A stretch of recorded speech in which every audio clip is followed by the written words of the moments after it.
Solastalgia refers to the distress caused by environmental changes experienced in one's home environment.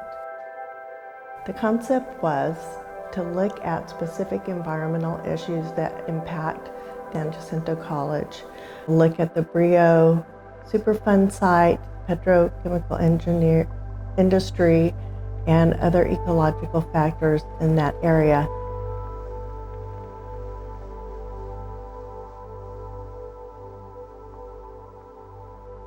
When you enter the exhibit, the first piece is a collaboration between Ellen and Cathie. They started their research in the biology department with Dr. Renata Lucia. Cathie brought in some fungus, some mycelium, and Dr. Lucia grew some fungus on a strawberry, and what they saw in the microscope inspired the piece that's at our entry. Cathie's Kayser work in Solastalgia centers on lichen, fungi, and mycelium. She has a small sculpture, pot of dough, that's a lichen, and a series called Remember Me, She Cried, made from handmade papers and etchings from recycled tazo tea and chicken broth.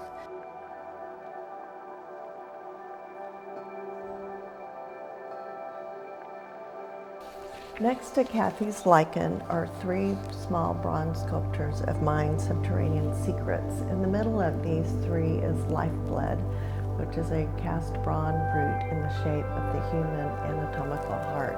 These pieces look at the connections between humans' natural systems. These root systems pump nutrients just like the human digestive system. If you look through these 3 bronze pieces, you come to Renata Lucia. Renata is a naturalist, an environmental advocate. She strives to shift aesthetics to a wilder landscape. Her practice is rooted in engagement with the environment. Her research took her not to San Jacinto campus, but to a neighboring nature center, the Armand Bayou Nature Center. Her piece, The Absence of Presence and the Presence of Absence, is drawings of 13 locally extinct species. She's drawn them and then erased them back out, but you can still see them, which kind of gives us the hope that we can recover these species. After the Wreck of Hope, Renata examines local human tragedy, an acknowledgement of the unceded ancestral lands of the Kayser tribe of the Atacama Ishak indigenous people.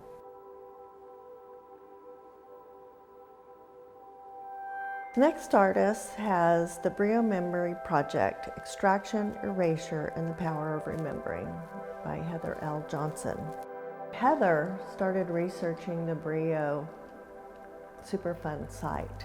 She talked to people that used to live in that neighborhood. She researched articles, stories of how people were sick, who were born with genital defects, died of cancer. She went out to the site and collected debris, started making paper and drawing images that were inspired by the stories that she was told by the people that lived at the site before it was mowed down. She then took these drawings of these stories back to the site with the seeds and put them back in the environment to heal the environment and hopefully to heal the people. So Ellen's an interdisciplinary artist who practices meditation and making. She found herself in the labs at San Jacinto College along with Cathie.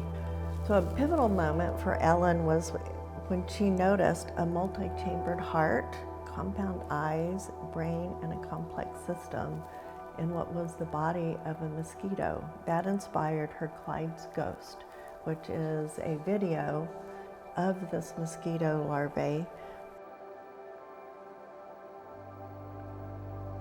On the back wall, Ellen has pond scum, Saturn, and other realities. This resulted from Ellen thinking about how she sees through 3 different lenses: her eye, the microscope, and a telescope lens.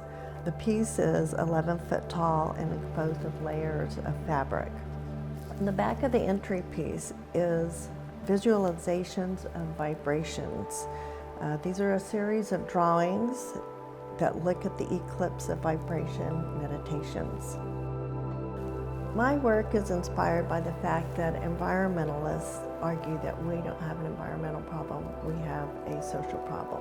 I invited one of the art classes and I brought in soil, roots, plants, and I gave them an artist talk about the power of collective action and the power of our urban landscapes and the small acts that we can all do.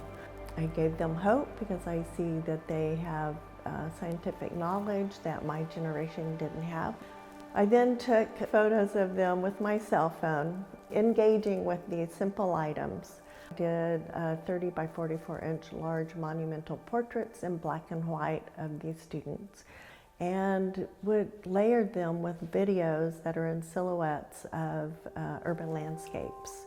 These videos show how life and ecosystems can be brought back through small acts. These were all pieces, living sculptures that I've done only within the last 5 years, and you can see it's pretty incredible to see what the impact one person can have. So when you layer that over this whole generation, I was hoping that it'd be inspiring for them to see what they can do. Outside of the power of collective action is we. I was installing another living sculpture in a residential area and was taking out the trees that do not support the ecosystem. I'm very interested in root systems and natural systems. Taking the roots out, I stood the trees up and they became human and had these anthropomorphic qualities. When at Cathie and Ellen's and our whole group, in fact, earliest intentions was to start this dialogue to involve people into thinking deeply about the environment and their connection. Solastalgia did that, seeing art as a tool to intervene in figuring out how we as a society move forward. We are currently discussing and looking for ways to expand these conversations and looking for communities that are interested.